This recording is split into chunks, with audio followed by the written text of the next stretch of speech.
Good morning, students. Today we are going to discuss the most important adjustment of final account with adjustment. And this adjustment related to debtors.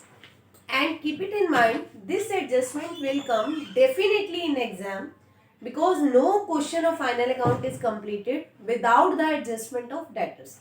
So please try to understand it properly. Thank you. Now, treatment of adjustments related to debtors. For example, we have given a question, extracts of trial balance.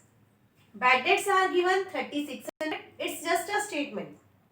Provision for doubtful debts, which we have already prepared, because according to conservatism, we always maintain a provision for our losses. So, provision for doubtful debts 2700 and debtors are given in question 2 lakh. So this type of part must be, you have to be given in trial balance. What are the adjustments?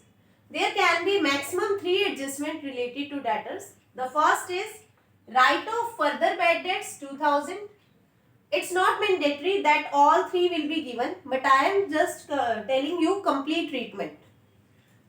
Provision for doubtful debts at the rate of 5%, new provision should be made, and provision for discount on debtors at the rate of 3%. Provision for discount on debtors is given to only those debtors who will pay prompt payment, who will give us prompt payment. So provision for discount is only for that debtors who just gave us payment. Otherwise, bad debts and provision for doubtful debts are to be levied on every debtors. So first thing you have to keep it in mind that all these adjustments will be less from debtors in proper order.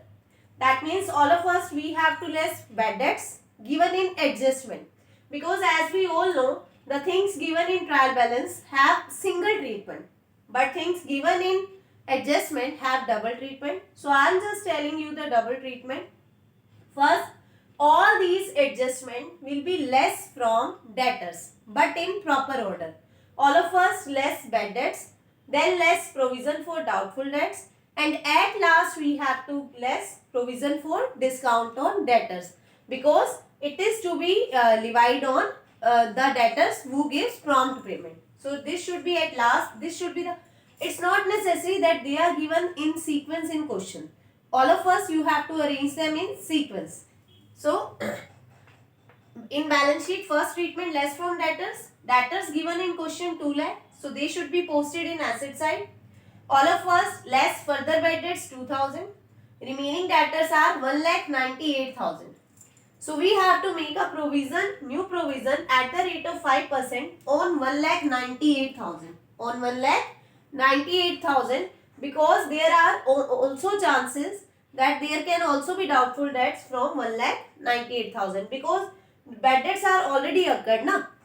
So remaining new provision 5% should be made on 1,98,000.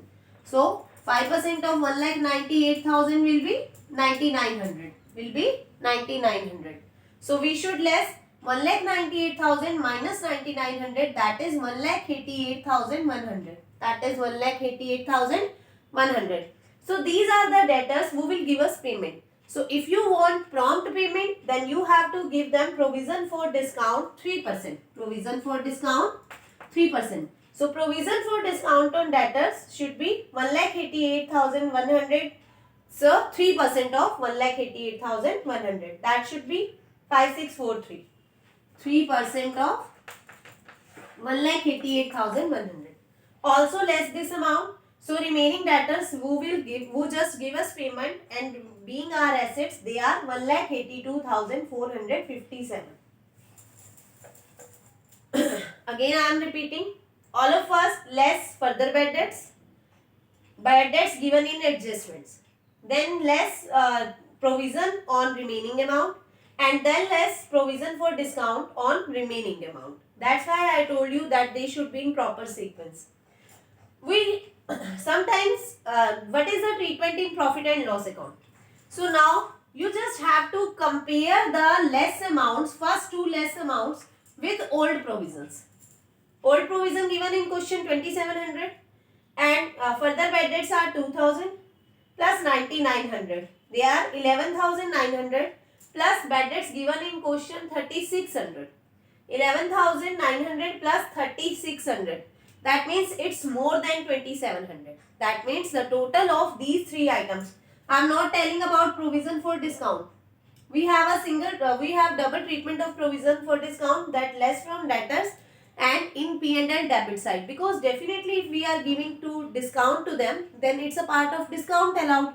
So discount allowed, we should put it on the debit side of P&L. So provision for discount on debtors we simply posted in P&L debit side. There is no problem regarding it. It should be less on last remaining amount and put in debit side of P&L, because definitely it's a loss. So now what we will do with old provision? Now make a total of further bad debts and new provision plus bad debts given in adjustment. If the total of these three items is more than old provisions, that means our losses are more, but we have provided less provision, but we have maintained less provision. So there is a loss. But if the total of these three items, further bad debts, new provision and bad debts, is less than old provision, for example, here is 22,700, then definitely it will be exceed. Then we have already prepared for the all the losses, then it should be transferred in P&L credit side. So I am just telling you the question given in treatment. Further bad debts 3,600, adjustment debtors 2,000.